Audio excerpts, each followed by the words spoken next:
So welcome guys, in this tutorial we are going to solve test 1 physics for semester 1. Okay, so I want you guys to follow me step by step so that at least we can help each other. So I've got a number of questions here and we are going to try to solve all of them. So the first question is saying, what is an approximate value for the speed of sound in air? So they just want us to approximate, but one thing you need to know is that the speed of sound in air is 343 meters per second. So we need to find the answer which is close to 343. So if we can check option A, 30 meters per second, no, it's not close to 343. B, 300, yeah, it's a bit close, but let's check other options. So this, no, this we put on question mark because we are not done to check the options which we have. And then C is saying 3000. 3000 is far away from 343, so this, no. 30,000, no. So the correct answer is B. B is closer to 343 meters per second. Okay, let's go to question 2. So question 2 is saying a projectile is fired in such a way that its horizontal range is equal to 3 times its maximum height. What is the angle of the projectile or projection? One thing I want you guys to understand is that when we're talking about the range, when we go back to projectile motion, the range is given by several formula, but the main formula for the range is v squared sine 2 theta divided by g, divided by 2g actually. Okay, it's divided by g, not 2g. And then when we talk about the maximum height, so the height is given by v squared sine squared theta, this is now divided by 2g. So we have been told that the range is 3 times the height, meaning that the range is equal to 3h, like that. Because the question is saying a projectile is fired in such a way that its horizontal range is equal to 3 times its maximum height. So range is equal to 3h. As simple as that. But one thing I want you guys to understand is that this is just an identity. When you say sine 2 theta, it is an identity where you guys did the trig and you know what I'm talking about. So if we have sine, if we have 2, to make things simple here, I'll just do this. 2 sine theta cos theta can be replaced by sine, and for us to come up with a conclusion to say the range is given by v squared sine 2 theta, is because we replaced 2 sine theta cos theta. If you remember the time I was driving these formulas, and I uploaded the video on how to drive the formulas for projectile motion. Okay, so I'm going to replace the range. So the range is going to be replaced by v squared. Now I'm going to replace it with 2 sine theta cos theta divided by g. This should be equal to v squared sine squared theta. I divide this by 2g. Now here I can clearly say that I can cancel the v because I have v everywhere. G can also go. If I cross multiply, I'm going to have 4 sine theta cos theta being equal to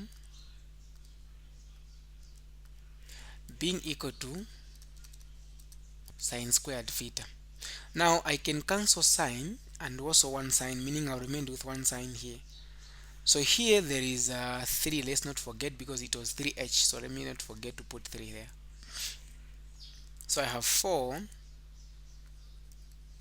cos theta being equal to, so here there is 3, then I have put 3 sine theta. Now you know, to make things simple you divide the one having sine so that you have tan. So like here I'll divide this by sine theta, even here by sine theta. Okay, so these will cancel out. Now I'll remain with 3 this side. So I'm going to have, so now here what I've done is the opposite, because what I've done here is going to give me cot, but I need to make them in such a way that sine should be on top. So sine over cos, I should get tan. So let me reverse this. Let me just rewrite it to say we have 4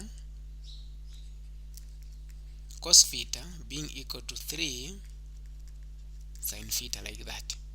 Then I'll divide it by cos so that I get tan. So now these will cancel out. Yeah, so now I'll end up having 4 being equal to 3 sine over cos is tan theta. Now you can divide it by 3. So you remain with tan theta being equal to 4 divided by 3.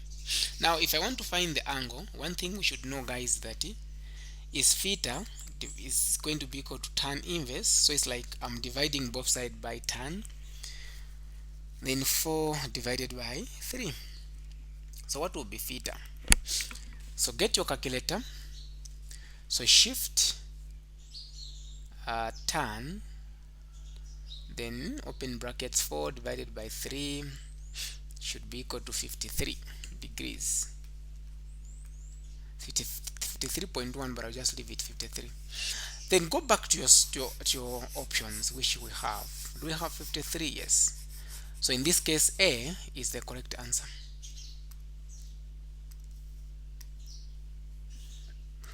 Okay, let's go to B. Oh, let's go to question 3. Okay, we move to question 3. So question 3 is saying a goods train passes through a station at a steady speed of 10 meters per second. An express train is at rest at the station. The express train leaves the station with the uniform acceleration of 0.5 meters per second squared, just as the good train goes past. So just after the good train passes the station, or the train which they call express train, it also started, but it was moving with an acceleration of 0.5 meters per second. So you have two things here. So both trains move in the same direction. Okay, so they're saying how much time passes before the express train overtake the good train. So for the time the express is going to overtake the good train, they should have the same distance. That's what we should know. So the distance of goods train and the distance of express has to be the same at that particular time. Then we can find the time. So the distance has to be the same at that point where you are trying to find. So we can clearly see that we have got the data form. Let me just put here good train. So good train, we have been given that it was just moving with the velocity of 10 meters per second. This is the only information we have. We don't know the time. Okay, let's go to express. So express train, we know the acceleration 0.5, but we also know the initial because it was initially at rest. So the initial speed is 0. You see, right? Now, after doing this, based on the data which we have for I'll start with a good train. The good train, we can clearly see that depending on the data we have, we are going to say that the distance, we want to find the distance, but we know that speed or velocity is equal to distance over time. So speed, where is it? Velocity is equal to distance over time. So to find the distance, then it's going to be v times t. And I know that the distance, this is for the goods, the good train, is 10. T I don't know. I can call this equation 1. Then for the express, we have been given acceleration, initial speed is 0. So we can use this. Distance is equal to v initial plus half a t squared, of which I know that the distance I don't know. So I will denote this one to be goods, this one to be x place. So the initial speed times t here is 0, so I'll cancel that. So I'll remain with this acceleration 0.5, t we square it. So distance of x place is going to be equal to half times half 0.25 t squared. Now the distance has to be the same. Equate this equal to that, then find the time. Simple, right? So what we're going to do is you say 0.25 t squared equate it equal to 10 t. So t1t can go, can cancel 1t. So you remain with 0.25 times t being equal to 10. Divide both sides by 0.25. Here 0.25. So these will cancel. T will be equal to 10 divided by 0.25. That is 40. So you check the options we have. D is the correct answer. Not so. Yeah. So D is the correct answer in that case. Now we can move to that was question 3. Now we can move to question 4. Let me just get rid of this. So question 4 is saying a pendulum bob is held stationary by a horizontal force H. Okay. The three forces acting on the bob are shown in the diagram below. The tension in the string of the pendulum is T. The weight of the pendulum bob is W. The string is held at an angle of 30 degrees to the vertical. Which statement is true, or which statement is correct? So one thing we should know is that we are going to get the forces in x and y direction, then we'll come back and check the options which we have. Okay, so now one thing, let's come up with a free body diagram. So this part here, we can have a force moving in that direction, it goes there. Okay, meaning that if this is the tension force, this is going to be Ty, this is going to be Tx. The theta which is here is the same as the theta which is there, the 30 degrees. So we'll start with the summation of forces in x direction. Let's make things simple. In x we have got Tx moving in this direction and H moving in that direction. But at that point it is at stationary, it is not moving. So the summation of all the forces in x direction, we have got H. Okay, so H is moving toward the positive x-axis. That's why I've assigned positive, minus Tx. But according to Sokatoa, this theta is opposite to Tx. So Tx is now sine. So if I use Sokatoa here, you will clearly see that this is opposite, hypotenuse is T. So it's going to be T cos theta. So this you replace it with 0 because it's not moving. So H minus T, okay, cos theta. So shift this to the other side, then it will be H being equal to T cos theta.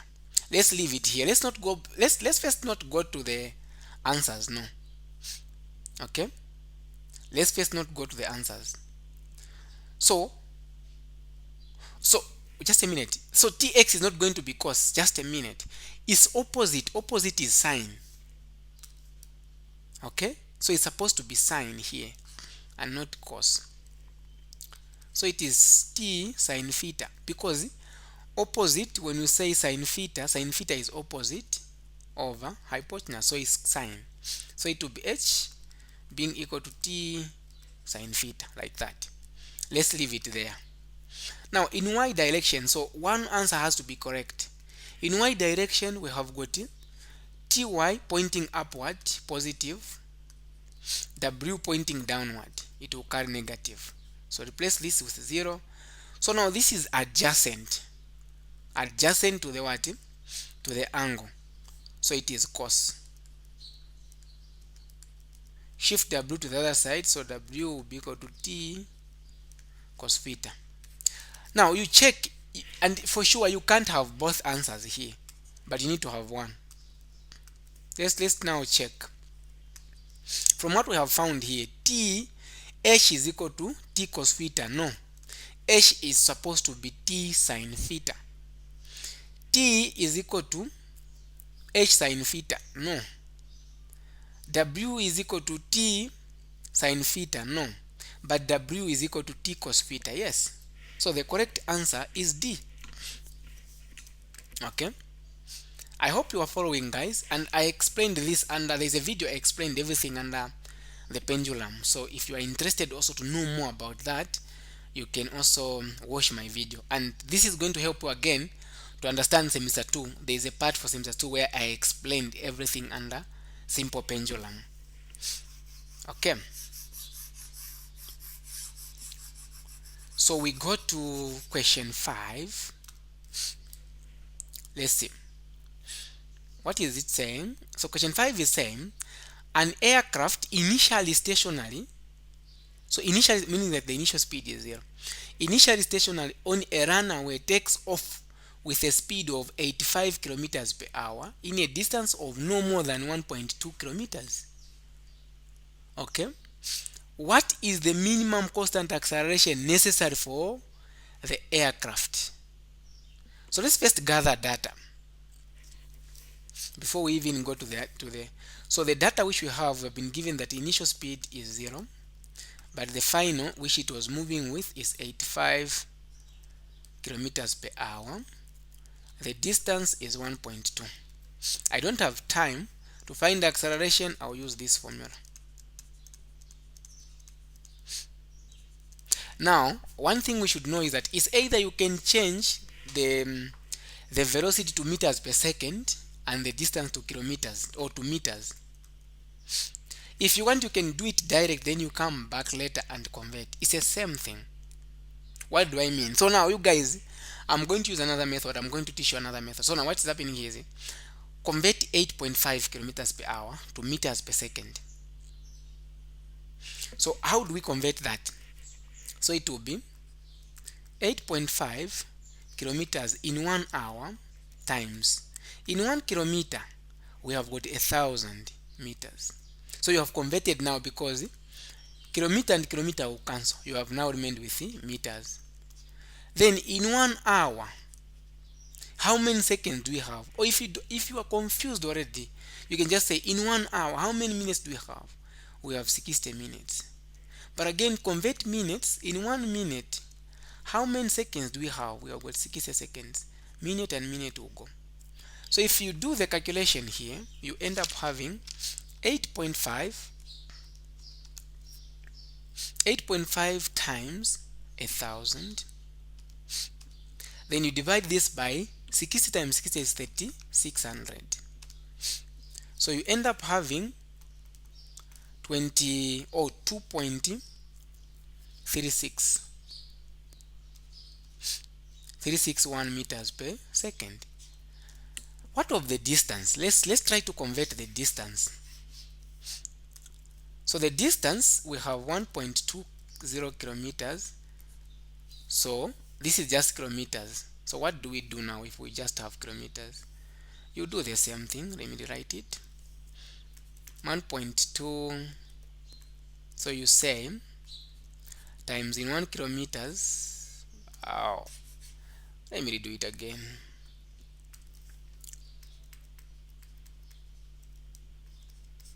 In 1 kilometer, there is 1,000 meters.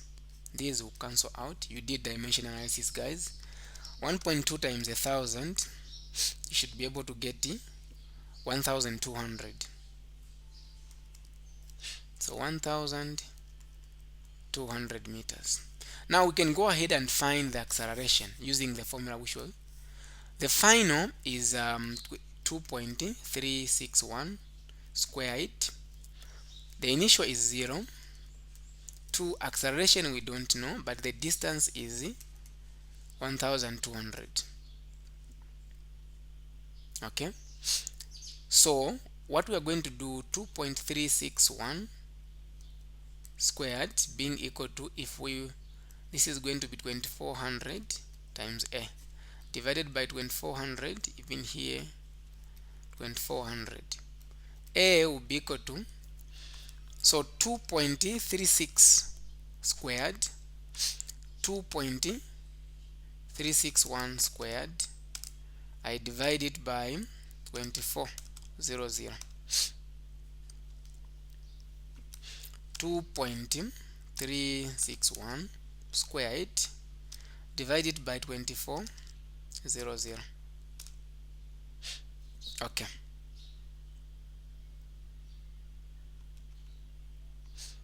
So let's see.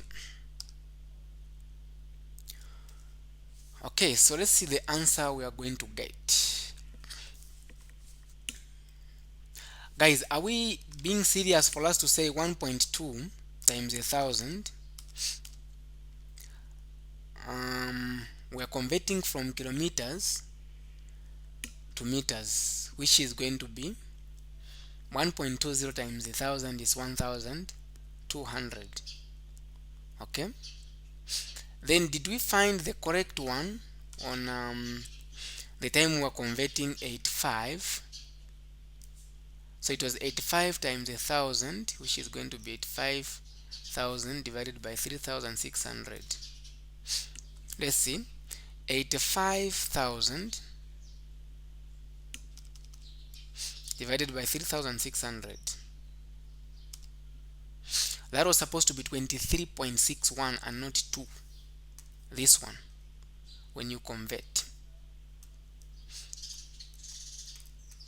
Yeah. So this is the one I'm supposed to put it there. So here I'm supposed to put 23.61, 23.61. So now we have 23.61, you square it, then you divide it by 2400. Okay, so the correct answer is 0.23 meters per second squared. Let's go back to our options. We see if we have got 0.23. Well, so A is 20 is 0.23. That's the answer. Okay, cool. We go to part question 6, which is saying a body is released. Okay, a body is released from rest and falls vertically in air of constant density. Which statement about the motion of falling body is correct? Part A, or option A, as it accelerates, its weight decreases so that its acceleration decreases until it travels with a constant velocity. That's not true. The statement is not even making sense at all. Its acceleration initially at 9.8 meters per second squared, but the drag force increases so that its acceleration decreases. No. So what is happening under free fall motion? One thing we need to understand is that when you are going against the gravity, when you are going away from gravity, or maybe when you throw something going up, the acceleration due to gravity is reducing. That's why when it reaches at the maximum height, it's going to be 0. Okay.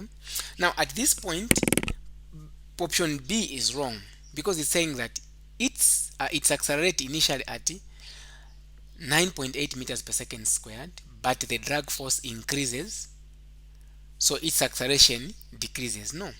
So what is happening is that, so if the force is increasing, and the acceleration has to increase as well. Okay, so it's wrong. Then C is saying its velocity increases at a constant rate until the velocity becomes constant. It's making sense, but let's just put it on hold on first for now. D, the drag force of air increases continuously and eventually the velocity decreases. The drag force of air increases continuously and eventually the velocity decreases. No. So the best answer I would go for is C, because C is saying its velocity increases at constant rate. It's true. When you drop something from the top of the building, its velocity is increasing constant. Okay, it will keep on increasing until the velocity becomes constant. So it's going to be constant at that point. Okay, so it will keep on increasing until it becomes constant. So that's correct. So for this question 6, let's go with C. C is the best answer. We go to D, or question 7, which is saying, in an experiment to determine the acceleration of free fall G, the period of oscillation T, and length L of simple pendulum were measured. The uncertainty in the measurement of one of L is estimated to be 4%. Okay, and the uncertainty in the measurement of T is estimated to be 1%. The value of G is determined using the formula. So we have been given the percentage already. So now what is happening here is that we are dealing with L and T only. The rule is, so we have got 4% for L, and we have got 1% for T, but T is squared. Okay, so wherever it is squared, you need to do times 2. Okay, so like in this case, then we will say 1% times 2. So it's for T now, it's going to be 2% being equal to T squared. So we have to add 4% of the L and 2% of the T squared, which is going to give me 6. So in this case, option D is the correct answer. So if it is raised to the power 3, you have to do times 3. Raised to the power 4, you have to do times 4. That is the principle there for uncertainty. Simple, right? Now we move to question 8, which is saying, what is it saying? An astronaut on a strange planet, finding that she can jump a maximum horizontal distance of 15 meters if her initial speed is 30 meters per second. What is the free fall acceleration on the planet? So when you're talking about the maximum horizontal range, for someone to jump, okay, let's assume that we are talking about, not assuming, but it's projectile motion. Definitely this question is from projectile motion. So if you throw something and you reach at the maximum range, if range is the maximum at that point, meaning the object has been thrown at an angle of 45 degrees. That is what you need to know. You can only reach the maximum range when the angle is 45 degrees. So we know that we are talking about the maximum distance here, the range. So the theta is 45. Now we know the theta. So the moment that we're talking about the maximum range, horizontal distance, because horizontal distance is the range. So the angle is 45. We are done. We have been talking about the formula for the range. Remember, even the second question, we talked about it. We say the range is given by v squared sine 2 theta divided by g. Okay? Now, the question is, they want us to find the value of g. We have been given everything here. So, let's make g as a subject of formula. So if we cross multiply, g will be equal to v squared sine 2 theta divided by r. So g will be equal to, if we plug in the values, v is 3, we square it, sine 2, the angle is 45. I divide this by 15. So 3 squared is 9, then we have 2 times 45 is 90. So we have now sine 90 degrees. So sine 90 is basically 1. 1 times 9 is 9. So we have 9 divided by 15. That is 0.6 meters per second squared. So the best answer here is 0.6, which is B. We go to part question 9.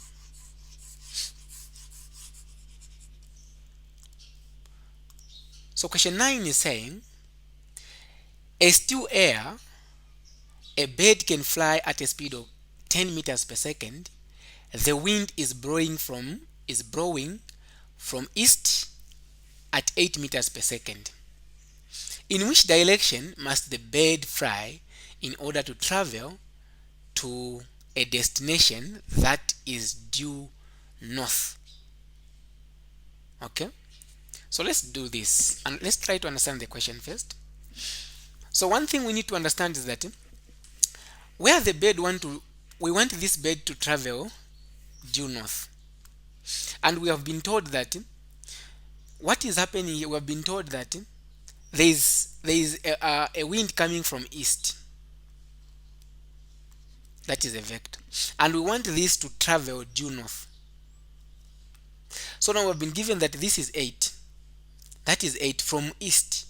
So we want this. We want to find this, the angle due north. Okay, meaning that I can come up with this 10 is going to be my resultant.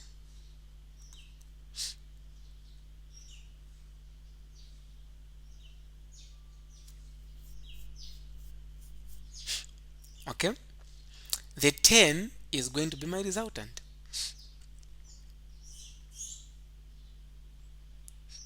I hope we can get there. Or to make things simple, let me do this, because the way I've drawn the vectors, maybe it cannot make sense because another arrow is going there because they have to connect to each other.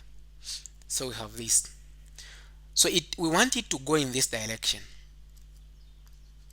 Okay, and the wind was coming in this direction. The wind was coming here. So we want to find the result. So we are trying to find that. Okay, yeah. So now this is the best. This is the best actual free body diagram. So this is 8 and this is 10, and we want to find the angle. The angle which we are talking about here is theta. Based on the information I have, now the reason why the first diagram I drew, it wasn't correct, because let me show you something. When we're dealing with vectors, when we say it's going in this direction, another arrow has to start from there. It goes there, but it was going in the opposite direction. The way I drew it, it was like this. Let me show you. It was like I had this, then I also said this, then I said that. So this arrow is going in this direction, that one is not true. Okay, so if this arrow is going, then that arrow is supposed to go in that direction, but we want it to go in toward north. That's why now the best drawing is you start with that line going there, this line punching there, then this line now going that side. That is perfect. So I have got the adjacent and the hypotenuse. I can use cos to find the theta. Cos theta being equal to, the adjacent is 8, hypotenuse is 10. So theta will be cos inverse of 8 divided by 10. So theta will be shift cos open brackets 8 divided by 10. So I'm getting 37. Now I want you to get something. This 37 we're talking about here, it is here. It is in this direction. Okay, this is 37. Let me put it there.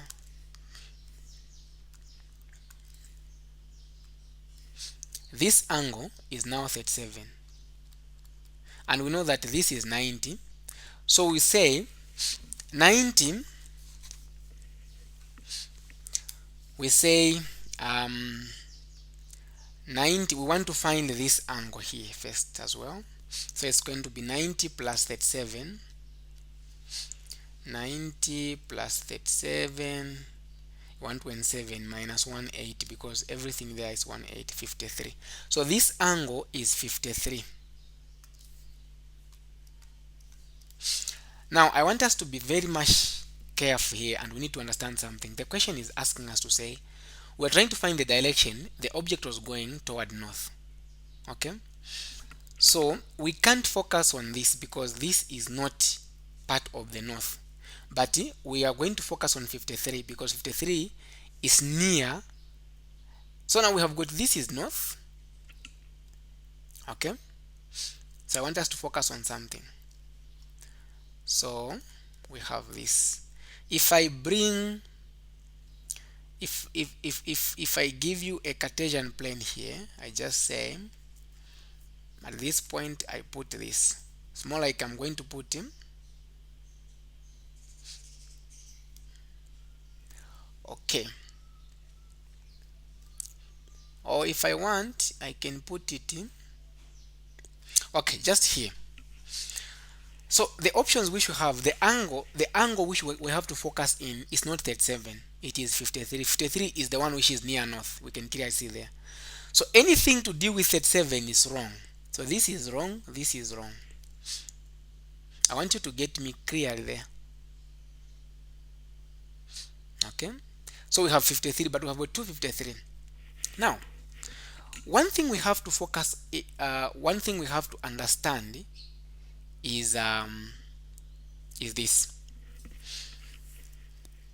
When we say east of north, we mean this angle is near north than east. If I give you east north of east, the angle is near east than north.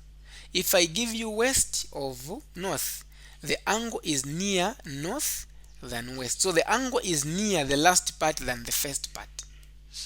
Okay. If that's the case, the next thing we have to do is now to analyze the two options which you have, which is option C and D. So option C is saying 53 is east of north.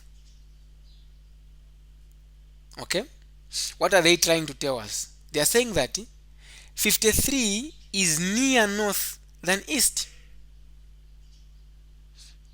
Okay, so from what we have here, east is this side. Okay, but it's a bit far because again there is no relationship between east, but we can clearly see that just here there is north or there is east. So if I say 53 is 53 west of north, this 53 is near north than west. It's true. This 53 is near north than west. We can clearly see that this 53 is here. It is near north than me being north west that side. So the best option I can go with D. So the best answer is D. Okay.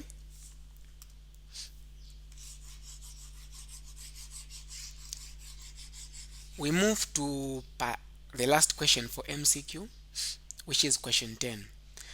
The physical quantity can be classified as vectors of scalars. Which pair of quantities are both vectors? Kinetic energy and elastic force. Okay. Momentum and time. So momentum, yes, quite okay, is a vector, but time, no. Time can never be negative. So this is a scalar quantity. You know, when you're dealing with MCQ, first rule out the wrong ones. Okay. Now they want us to find which one is a pair of vectors. Let's talk about temperature. Okay. Temperature,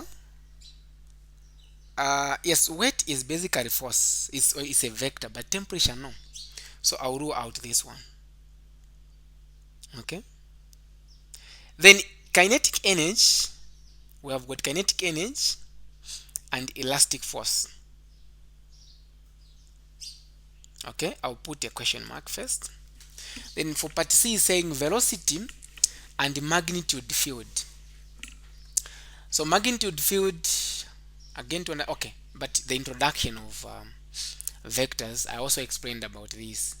I said magnitude, the field, we are talking about the vector. So if we say magnetic field, so magnetic field is a vector, velocity is a vector. So even if I'm not sure about A, of which I know is not the answer, I'll definitely go for C, because C, I know that the velocity is a vector. Magnetic field is also a vector. Okay? So the best answer here is C. As simple as that. So that is it for section A. Okay?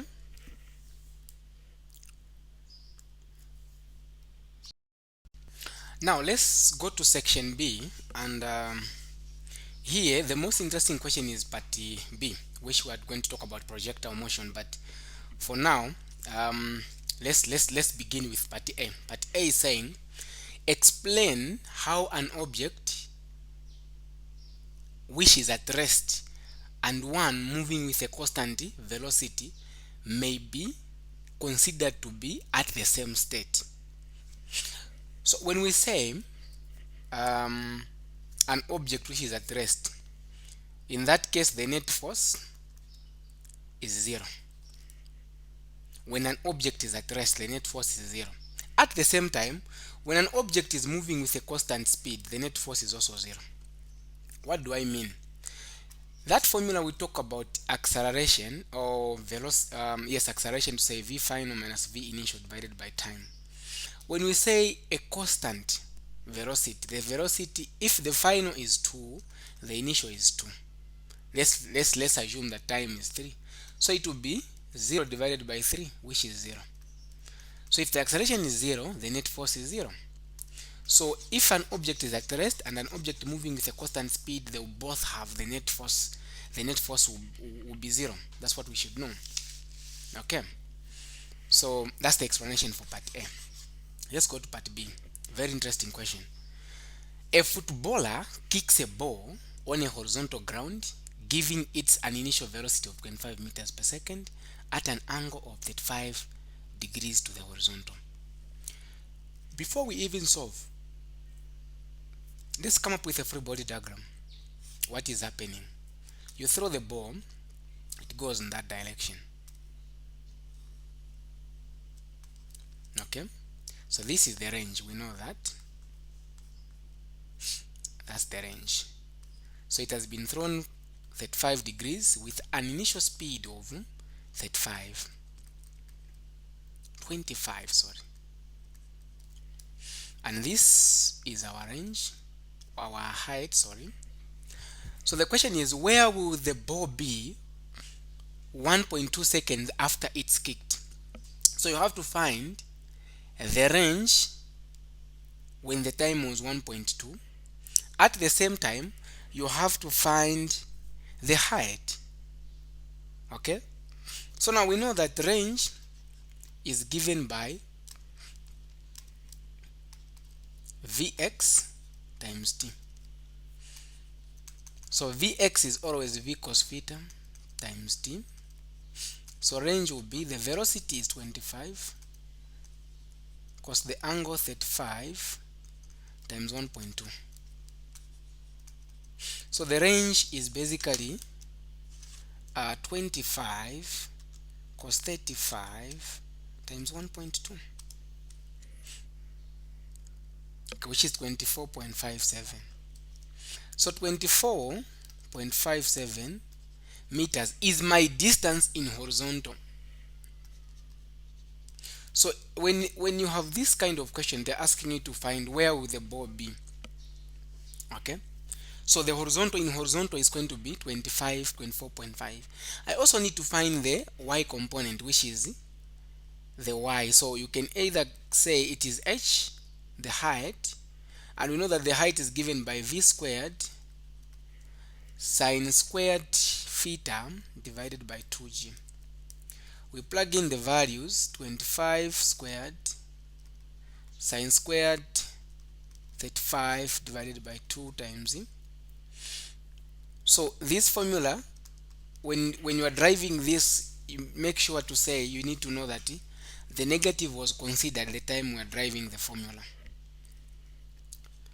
So a should be equal to, now sometimes you are having challenges to punch sine squared 35. Just put the brackets, then put sine 35, close the brackets, then square it. Okay, so the answer you find then times 25 squared. Okay, the answer you're going to find divided by 19.6, because 2 times 9.8 is 19.6. So I'm getting 10.49, which is 10.5 meters. That is the vertical displacement. So if you want, you can say the horizontal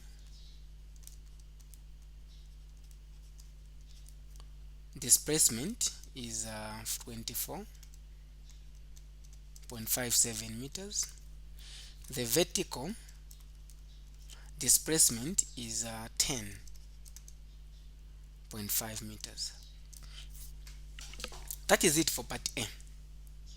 So now again, here what I want you to understand is this.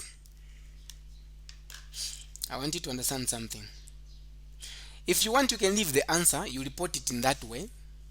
Okay, but again, if you want, you can find the magnitude. Okay, because you know that one thing you need, you know, is that in this direction you have 24.57. Again, you also have in y direction. Okay, so in y direction, what do we have? We have found 10.5. so if you want, you can find the magnitude here. So this will be more like the magnitude, where you are going to say d is given by the square root of 24.57 squared plus 10.5 squared. But if you want, you can report it in that way, or you can report it in just one answer. So 24.57 squared plus 10.5 squared. You get the square root, so it will be 26.72.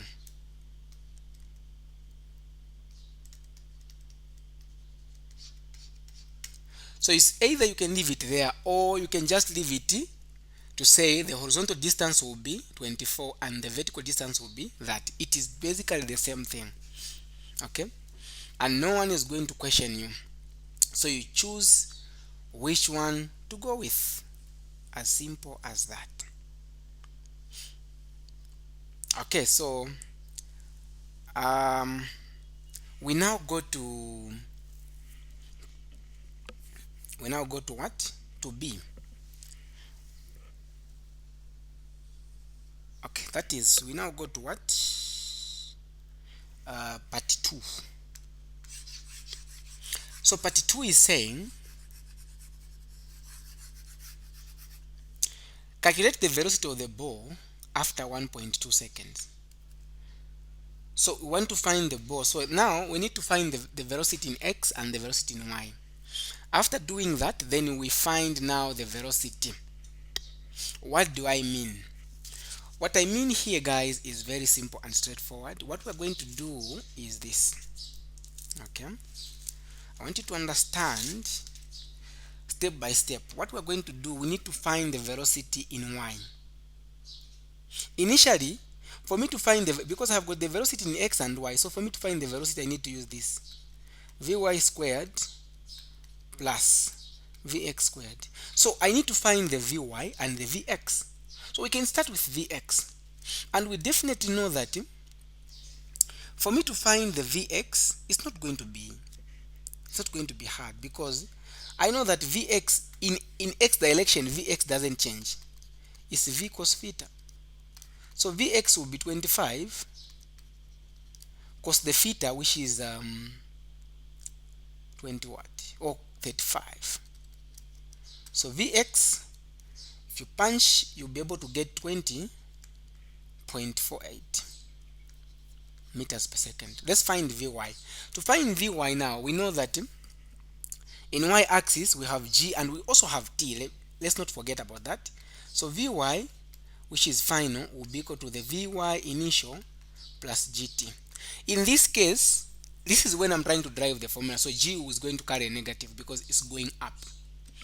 So it's Vy final is going to be equal to V sine theta minus Gt. We plug in the values.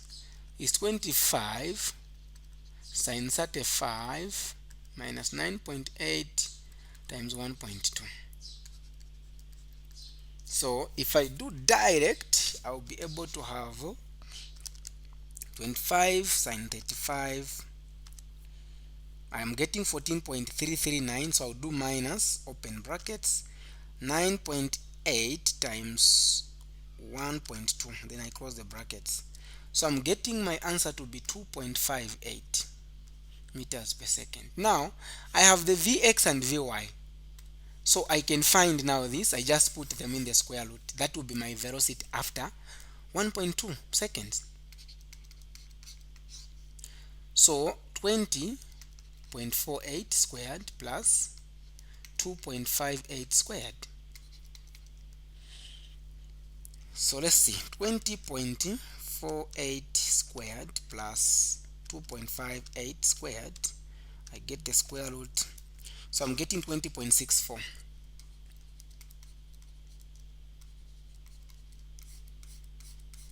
That's the velocity after 1.2. Now the velocity after 1.29, I want you to be very careful there. The velocity after 1.2 seconds, in y direction it was 2.58 meters per second. In x direction, no matter how you can change the time, it's going to be constant because acceleration is just the same. So it's 20.48 at any time. Okay, now that I want to find the velocity, now it's more like I'm getting the magnitude of that velocity. That's why I'm getting the square root. So it's basically the same as the displacement there. Okay, so now for velocity, you can't report it to say the vertical speed is good. No, you have to find one velocity. But for displacement, if you want, you can report like the horizontal displacement was this, the vertical displacement was this. If you want, you can report one answer, you get the square root of those and you get the answer we found. That is okay. But for speed, find the velocity in x, find the velocity in y, square root it and square them. That is going to be the velocity they are looking for.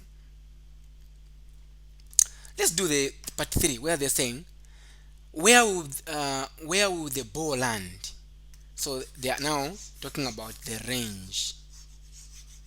Okay, but remember, we have not been, and we know that range is given by v x, okay, times t. Vx is v cos theta times t. The time is the total time. In projectile motion, the second case, in this case, to find the total time is given by 2v sine theta divided by g. So if I replace this with what I have there, with time, 2 v sine theta divided by g. So v times v is going to be v squared, so meaning I have got 2 v squared sine theta cos theta divided by g. If you want, you can plug in the values direct here, you will be able to find the range. But let's do this to make things simple. You guys did trig, and there's an identity which I want you guys to know. We do know that 2 sine theta cos theta is the same as sine 2 theta. So we can replace range to be equal to v squared sine 2 theta divided by g. So now I can use this formula to find the range. So v is 25, I square it, sine 2, the angle is 35. I divide this by 9.8. So 25 squared is 625. 2 times 35 is 70, divided by 9.8. The next thing we have to do is we punch. We have 625 sine 17. I divide it by 9.8.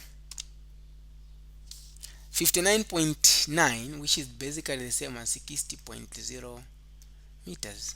So that's where it's going to land. 60.0 meters. Simple, right? Yeah. Let's go to part C.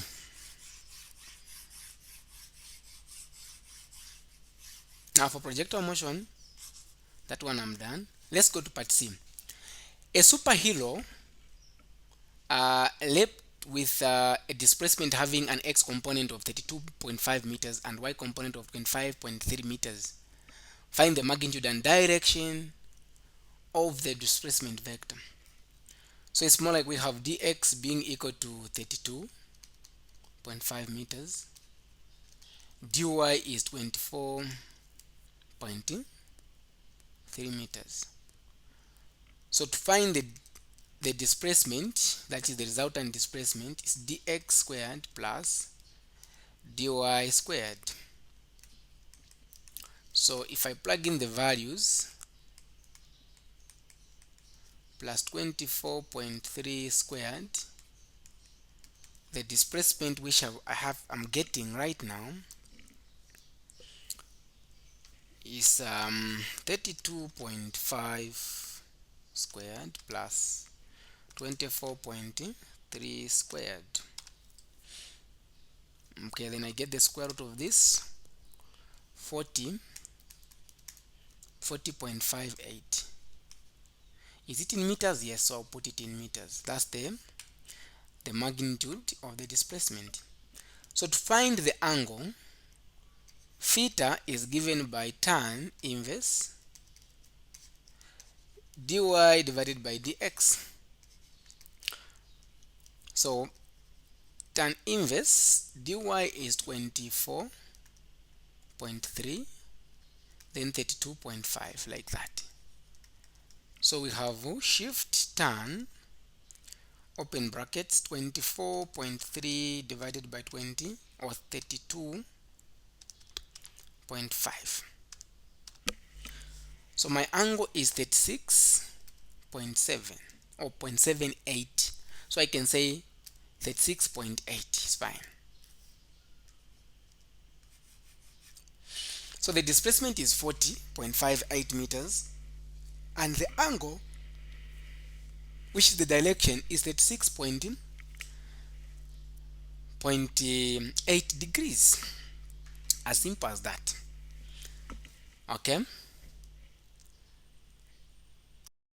So now we are still talking about question 1, which is section B. Now this is D and E. So now this question is coming from part D, is coming from linear motion. So the question is, a track covers 40.0 meters in 8.5 seconds while uniformly slowing down to a final velocity of 2.80 meters per second. Find the track's original speed. They want us to find the initial speed. Okay, so let's first come up with data which we have been given. So the data which we have been given is, we have the distance as 40.0 meters. What else?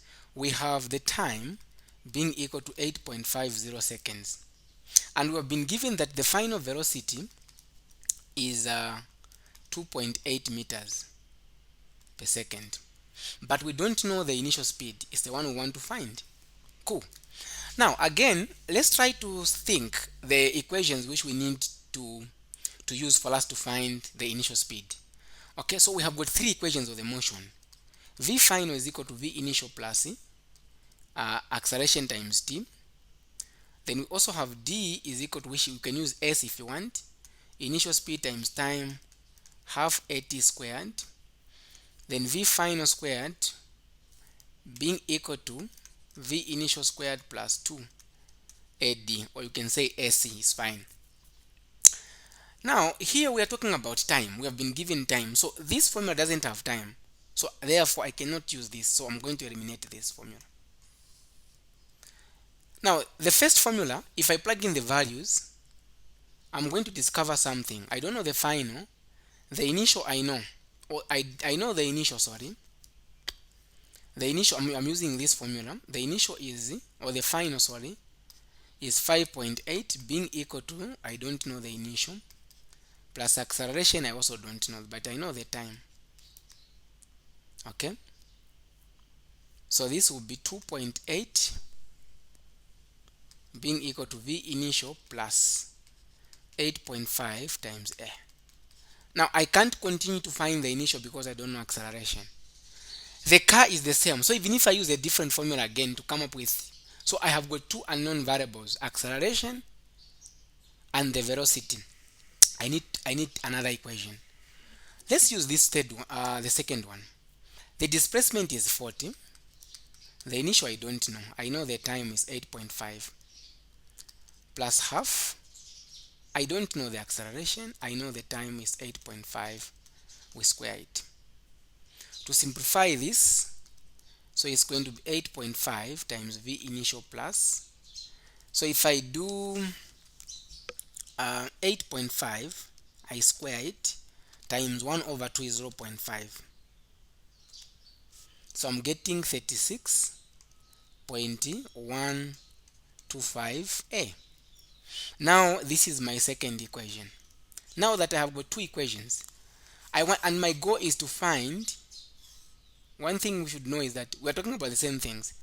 This acceleration and that acceleration, they're the same. This initial velocity and that initial velocity, they're the same. So if you have got two unknown variables and you are trying to find, let me just put this one here, and we are trying to find the initial speed, we can eliminate what we don't have, which is acceleration. So I need to make acceleration as a subject of formula in any of the equation. Okay, so to make things simple, let's make acceleration a subject of formula in the first equation. So it will be, I have 2.8 being equal to V initial, okay, plus 8.5 times A. Shift V initial to the other side, so 2.8 minus V initial being equal to this. Divide both sides by 8.5, even here 8.5. Acceleration will be 2.8 minus V initial divided by 8.5. Meaning that what I can do here, I can replace where there is A, okay, with that. So it will be 40 being equal to 8.5, then V initial plus 36.125. Now A is, I'm going to replace now acceleration with what? I'll replace acceleration with 2.8 minus V initial divided by 8.5, like that. Okay.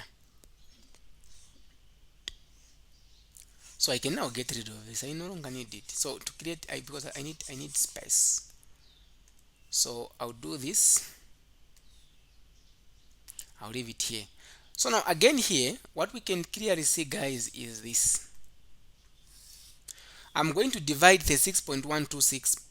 I'll divide it by 8.5. I'll get, now I'm getting 4.26 or 4.25. So I will write 40, 8.5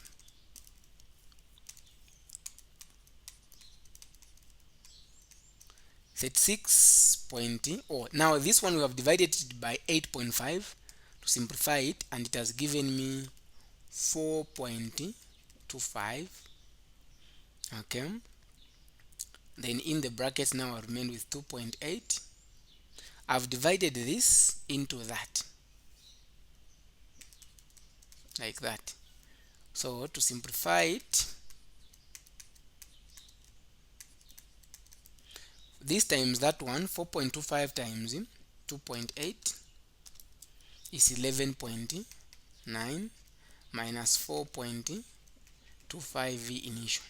So now at this point you can shift this to go to the other side, so it will be 40 minus 11.9 being equal to 8.4 V initial minus 4.25 V initial.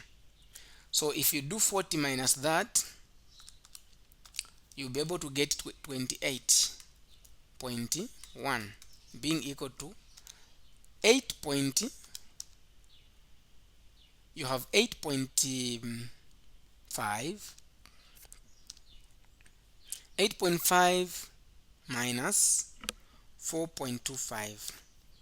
So I'm getting again 4.25 V initial. Divide both sides by 4.25, 4.25. So you cancel this. Therefore, the V initial will be 28.1 divided by 4.25. That is 6 point. I'm getting 6.6. Okay. So I'm getting 6.61.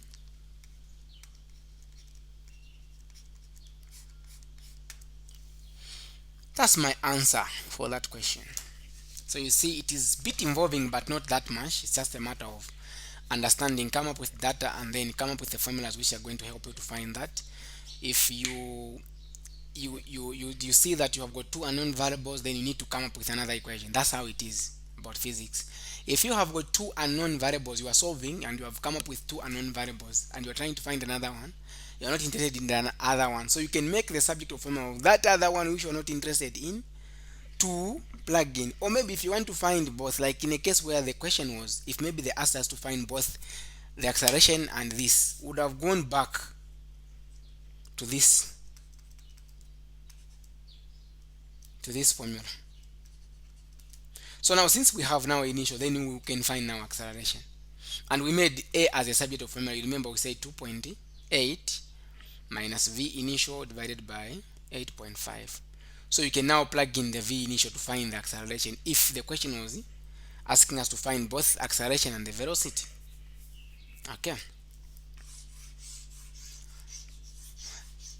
Question 1, section B, the last question is saying, under what conditions is the resultant vector equal to 0? So for you to have the resultant vector to be 0, there are only two conditions. One, you need to have the same magnitude. So the magnitude has to be equal. The magnitude has to be equal, but it should be in opposite direction. I'll explain. So now what I mean here is this. Let's assume that we have got two forces. The first force is going in this direction is 50 newtons. Another force going in this direction, which is negative 50 newtons. They have got the same magnitude. So when I add, if this is A, this is B. If I add the resultant vector, if I add A plus B, I should be able to get 0. So that is going to be 50 plus negative 50, which is going to be my resultant to be equal to 0. Now, the magnitude is the same, but the direction has to be different. It has to be in opposite direction. If this force is moving in this direction, the other one should move in that direction. If it's moving in that direction, another one should be moving in that direction. In that direction, another one should be moving in that direction. So the direction should be, the magnitude should be the same, equal magnitude, but in opposite direction. Those are the only two conditions which can make the resultant vector to be equal to 0. Done. So I have got a very interesting question again, which is question 2a. This question, guys, is very interesting in such a way that it requires us to do a lot of things actually, for us just to reach the final answer. So the question is saying, imagine. So we are just imagining. Okay, imagine. So imagine that on your wedding day, your lover gives you a gold ring of mass 3.8 grams.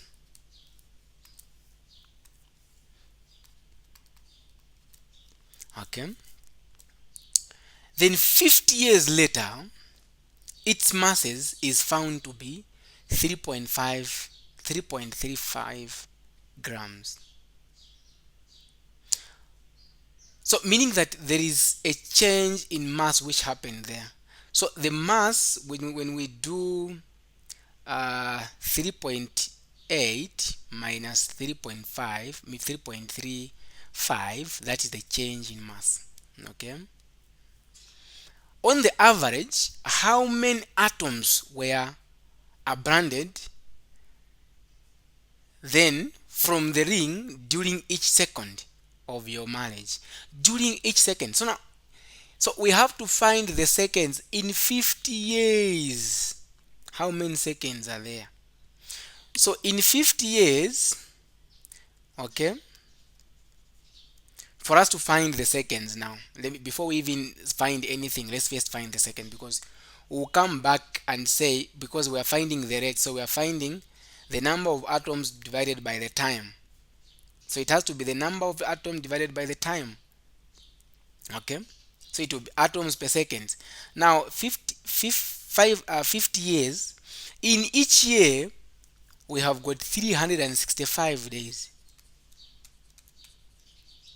but again in each day we have got 24 hours, but again in each hour we have got 60 minutes, again in each minute we have got 60 seconds. You see how we are changing the transition now. 50 times 365. 365 in one day there is 24 hours. In 24 hours we know that in 1 minute, or in 1 hour there is 60 minutes. In 1 minute there is 60 seconds. So let's find that. That is going to be the seconds we're going to use. So 50 times 365 times 24 times 60, again times 60. Okay, so actually if I punch, what am I getting? 60 times 365 times 24 times 60 times again 60. So I would rather put this in scientific notation to make things simple. So the time now which we are talking about right now in seconds, which we're going to use, it is 1.5. I'm going to put it in three decimal places, like the way it is, that one. 1.577 times 10 raised to the power 9 seconds. That is the time. Now let's go back. We need first to find the change in mass. Okay, so we have first to find the change in mass. So what is the change in mass in this case? So the change in mass, okay, so the change in mass is basically 3.80 minus 3.35, like that, meaning that the change in mass is 3.80 minus 3.35, like that. So this one now can just be in a normal way, not in scientific notation. So it is 0.45 grams. Now how do we find, we know that the molar, now the question is, we have been given, we need to find the molar mass of gold. So now the issue is, we go back now to the, but I think okay, we have been given here actually, let's not even, so the molar is 197. So 197 is actually in grams, so that is the molar mass of gold. 197. So now this 197 is basically in it is in grams per mole. Okay, we know that. Now let's first find the number of moles. Why are we finding the number of moles? Because I know that for me to find the number of atoms, if we go back to chemistry, it is given by the number of moles times Avogadro's constant. So I need first to find the number of moles, and the number of moles, which is just small n, is given by the mass times the molar mass. So the mass is 0.45 grams. The molar mass is 197 grams per mole. Gram and gram will go, so therefore the number of moles will be 0.45 divided by 197, which is, let me just put it in scientific notation, it is 2.284 times 10 to the power negative 3 moles. Okay, now I can find the number of atoms. So the number of moles is 2.284 times 10 raised to the power 3 times.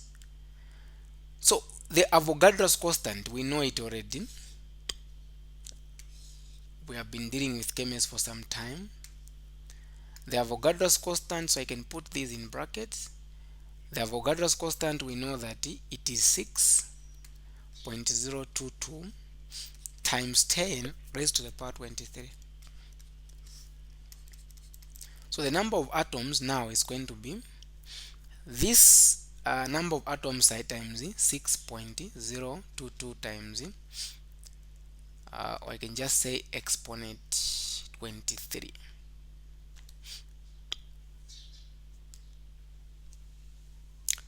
So the answer I'm getting is 1.3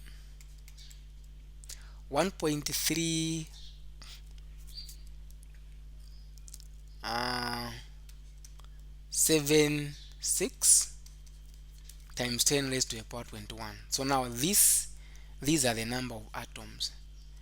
But now the question is asking us, like, on average, how many atoms were, so we want to find atoms per second. Okay, so what we are going to do now is we are going to say the number of atoms divided by time. So the number of atoms is this, atoms, we divide this by seconds, which is this, seconds. So our final answer will be, is going to be this, we divide by 1.577 exponent 9. So the final answer is 8.7, okay, 8.722, or you can say 23 times 10 raised to the power 11. So it's atoms per second. That's why I said this question is very interesting. Okay, so that is it for part A. Let's now go ahead and do part B, which is under free form motion.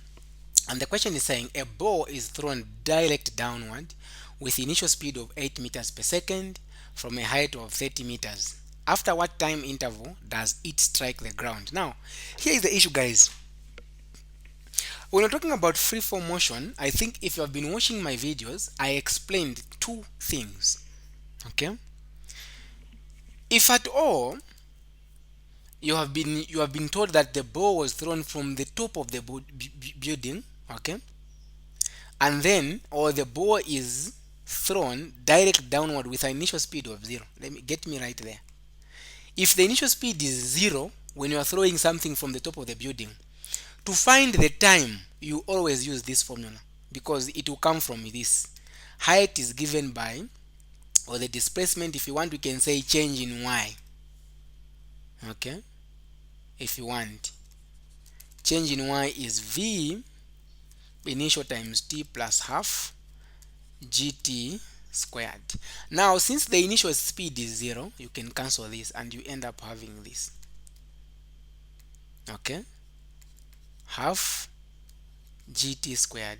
So to make things simple here, you will discover that it's going to be if you do times 2 everywhere, it will be 2 change in y is equal to gt squared divided by g divided by g. T squared will be equal to 2 change in y divided by g.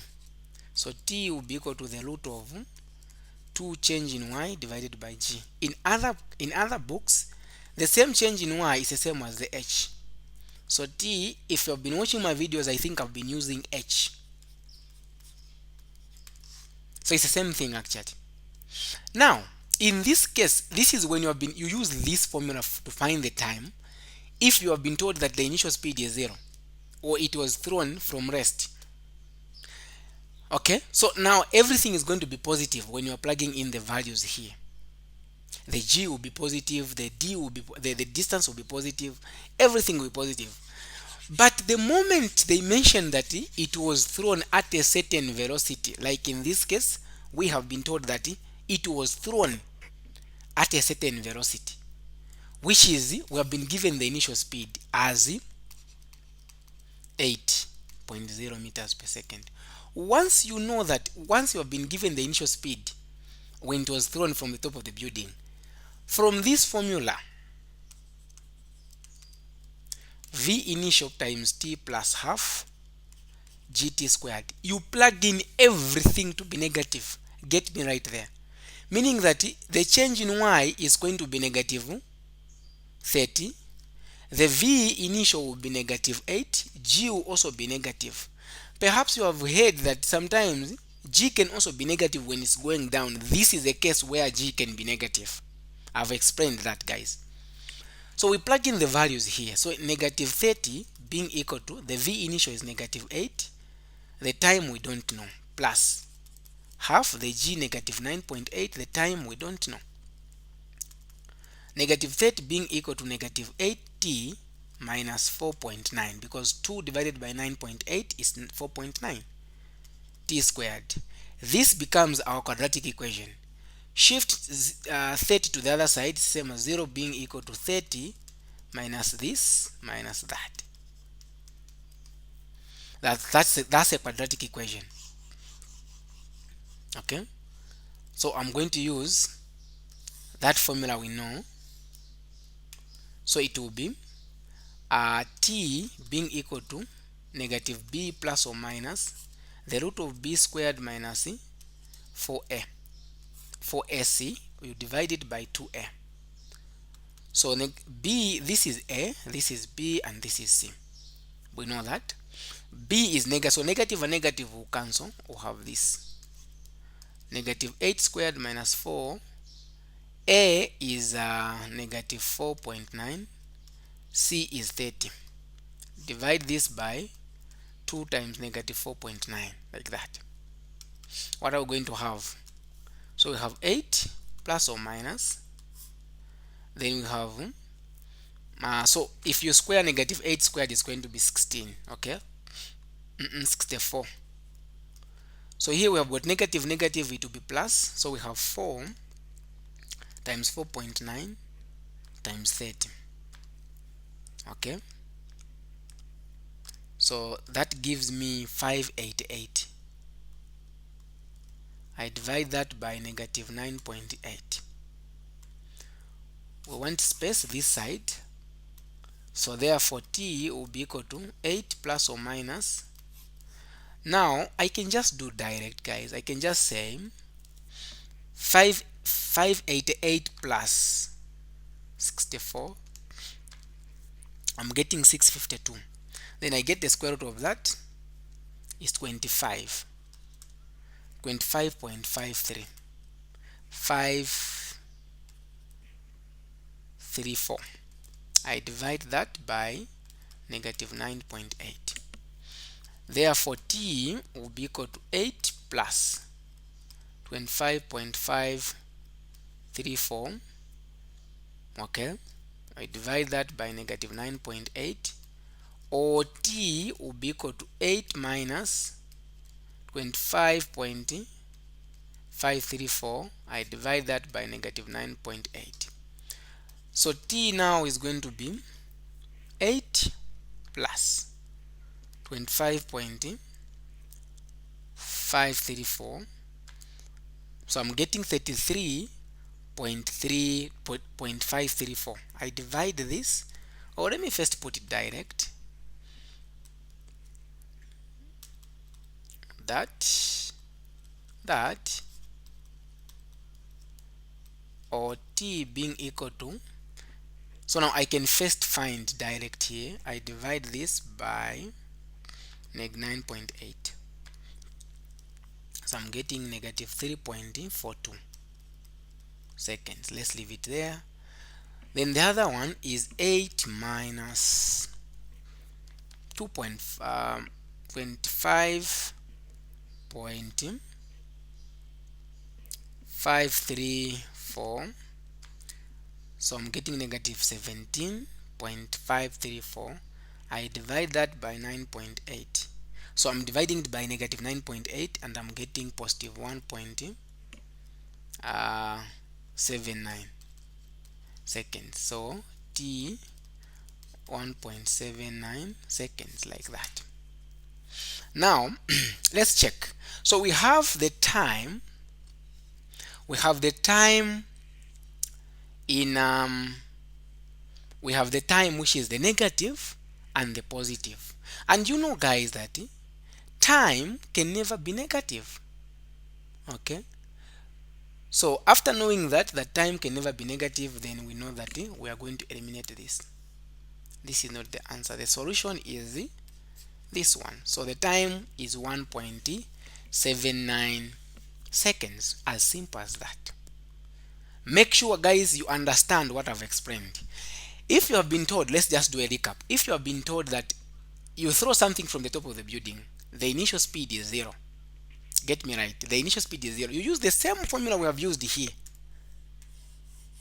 You use the same formula we have used, which is the y. If you want, you can just say y. If you want, you can say h. If you want, you can say d. If you want, you can say s, is equal to v initial times t plus half g t squared. You use the same formula, but everything is going to be positive, including the distance will be positive. Okay, the g will be positive. But the moment they give you the initial speed from the top of the building, everything changes. G will be negative, v will be negative, and also the velocity, the distance is going to be negative. Don't forget that. Okay, so we move to part C, which is saying a package is dropped from a helicopter that is descending steadily at a speed of v initial after t seconds have elapsed. What is the velocity of the package in terms of v initial, v g and t? Now this is the case, another issue. Now it is coming down, remember, and we have been told that there is v initial. It's basically the same question we are from solving part B. So if you have been told that you have the initial, that is going to be negative. Definitely is going to be negative. G will also be negative. Okay, meaning that the formula which I have to come up with, they want me to find the final speed, which is v initial plus gt. But now since it's coming down and I've been told that there is initial speed, everything changes. It will be negative v initial minus gt. So this is going to be the formula which I have to use for me to find the final speed. If you want, you don't want to make things simple, you can factor out negative. You can say v initial plus gt, but you can also leave it there. No one is going to penalize you. That is it for part C. There is nothing more, because I've already explained on part B. Let us try to crack this question under vectors. Okay, so we read the question, and the question is saying a force F1 of magnitude 6 Newton act on an object at the origin in the direction of 30 degrees above the positive x-axis. Okay, we go ahead and say the second force F2 of magnitude 5 Newton act on are on the object in the direction of positive y-axis. Find the magnitude and direction of the resultant f1 plus f2. So the most important thing when it comes for vectors is you need to know how to understand the question, or you need to know how to resolve the vectors into x and y component. That's all. The rest is history. The question here is clearly telling us to say the first vector, which is f1, it is definitely, okay, it is definitely like coming from positive x-axis at 30 degrees. So if we do have our xy plane here, to make things very simple for you guys, just come up with this simple thing. The first vector at an angle of 30 degrees, meaning is here. Okay, I'll put it there, and I'm going to say this is my vector f1, which is 6 newtons, and the angle I've been told is 30 degrees. Done. Another vector 5, which is f2, it is going in that direction toward positive x-axis, positive y-axis. That is f2, and that is what? 6 or 5. Now resolve each vector. Now when the vector is going toward positive y-axis, the angle is 90. Here the angle is 0, or you can use 360. Here the angle is 270. Okay, here the angle is 180. So you resolve the vector into x and y component, but the best way to deal with this is we want to find the resultant. Okay, so the resultant, if you want, you can just say it is that. So we need first to find the x component of that result. So to find the resultant, one thing we should know, guys, is that we have to find the rx, we square it, the ry, we square it. To find the theta, we already know we use that formula like that.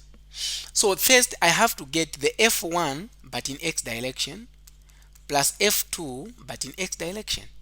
But we should also remember that when we're talking about x, we're talking about f cos theta plus f2. So I have to specify f1, f2 cos theta as well. So therefore rx, what is my f1? My f1 is 6 cos 30 degrees plus f2 is 5 cos 90 degrees, because the angle is 90. So you just punch direct, you say 6 cos 30 plus 5 cos 90, and you end up having your rx to be 5 point. I'm going to leave in 2 decimal places because the forces have been given in 2 decimal places. So it's 5.20. Okay, so I'll put it here.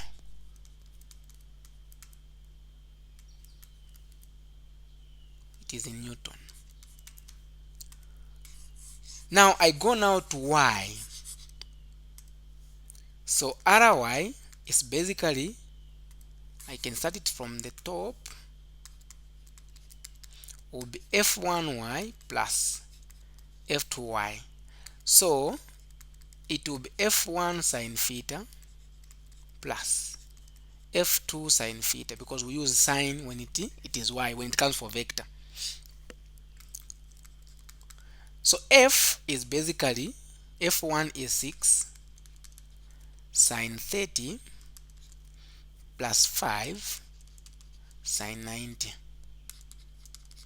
I'll just punch direct 6 sine 30 plus 5 sine 90 direct. Then I'll be able to get 8 newtons.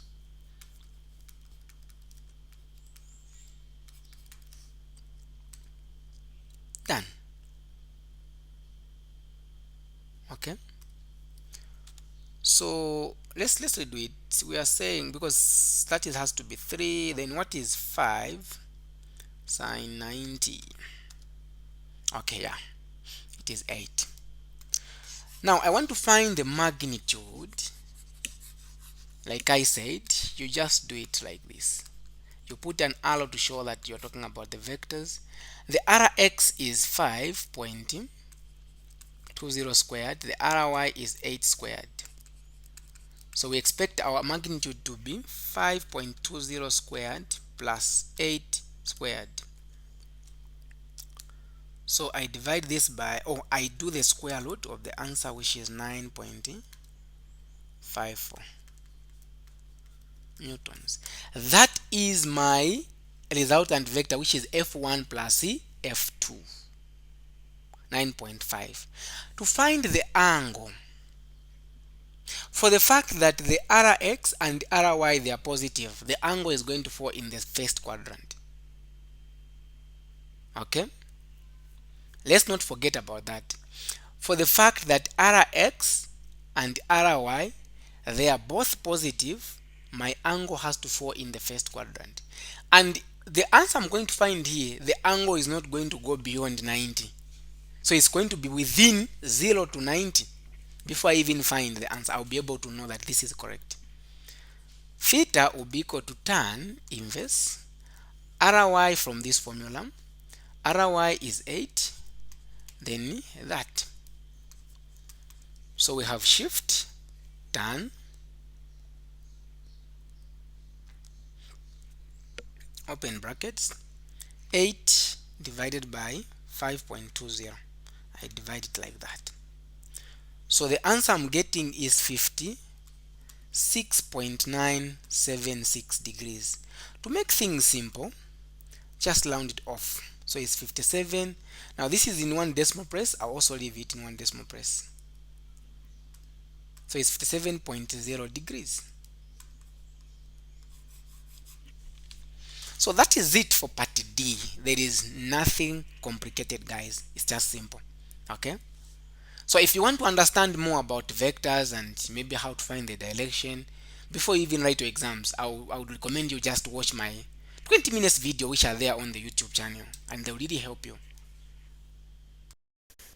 Let's try to also solve this another question, which you can say it has come from projectile motion or linear motion or freeform motion actually, but it is centered on the freeform motion actually. So the question, which is part E for question 2, which is saying a rescue helicopter wants to drop a package of supplies to isolated mountain climbers on a rock ridge 200 meters below. If the helicopter is traveling horizontally with a speed, now horizontally it is the speed in x. Okay, that is the speed in x, which is horizontally, which is 70 meters per second. I want to make things clear there. And someone in the helicopter throws a package a horizontal distance of 400. So that horizontal distance, you have this. Let me just give you a scenario. So the horizontal distance which we're talking about here, it is this. And the distance from there to there, we have been told that is 200 meters. Then this person tries to throw that. Now it had to fall at a distance from that point to that point. The distance was 400 meters. You can think of range, right? That's why I say this projectile motion. Now I want you to understand one thing.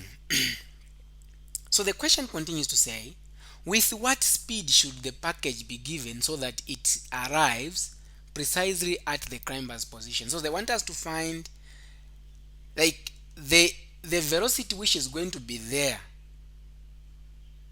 Okay, so we are trying to find the initial velocity, in short. So to find the initial velocity, remember what I said, guys. As long as we are talking about, so now the initial velocity in y direction, the formula which we are going to use is the same thing, where we say the change in y being equal to this times that, now in y direction, because this is the initial speed, maybe in x direction. Okay, plus half gt squared. So remember, when we are trying to find the initial speed, meaning that when there was the initial speed, everything was negative. So the distance here, I'll say it is negative.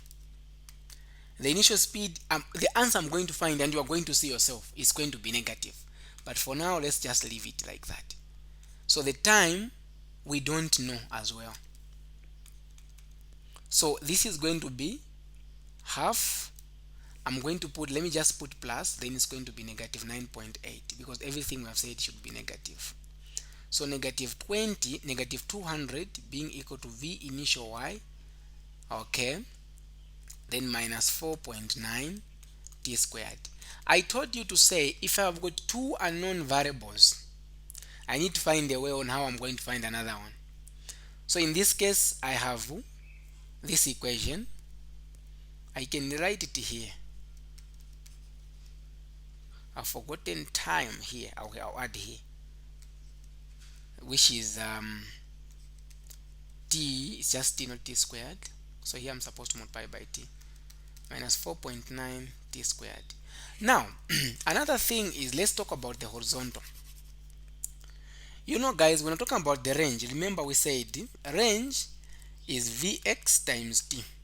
So we have the range as 400 and the vx as 70, but we don't know the time. So the time is going to be the total time which we are looking for here, which we are missing.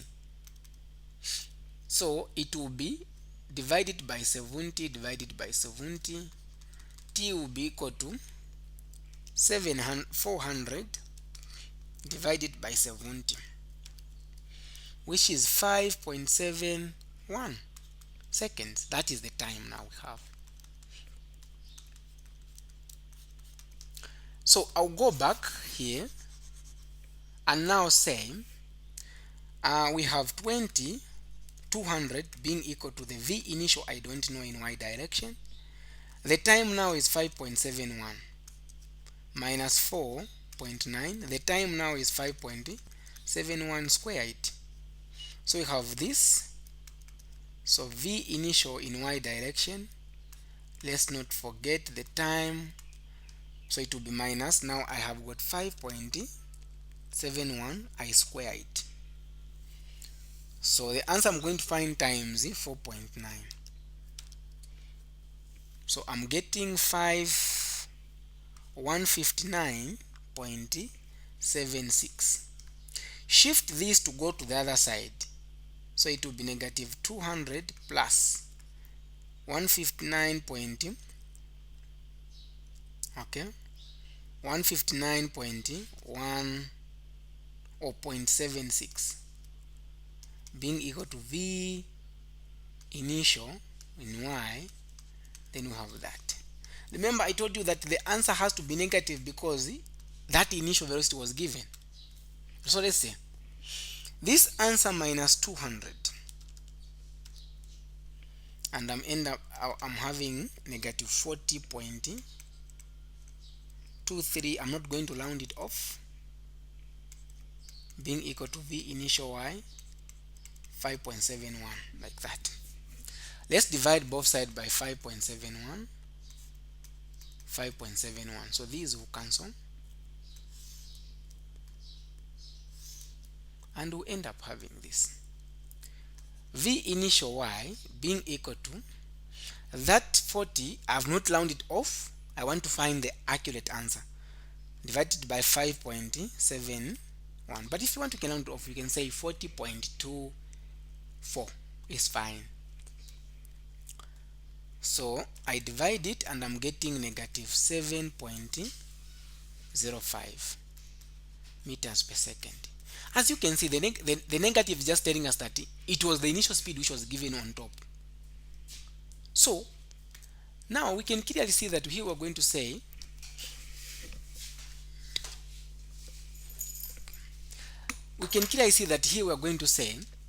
when reporting now, we have seen that the answer is negative, quite okay. But when you're reporting it, you say the initial speed is 7.05 meters per second, but you have solved it as a negative. Negative is just telling us to say it was coming down. That was the initial speed, like I explained earlier. There is nothing complicated, guys. So that is it for part E, and this marks the end of test 1. Okay, thank you guys for watching my videos, and see you next semester. Thank you.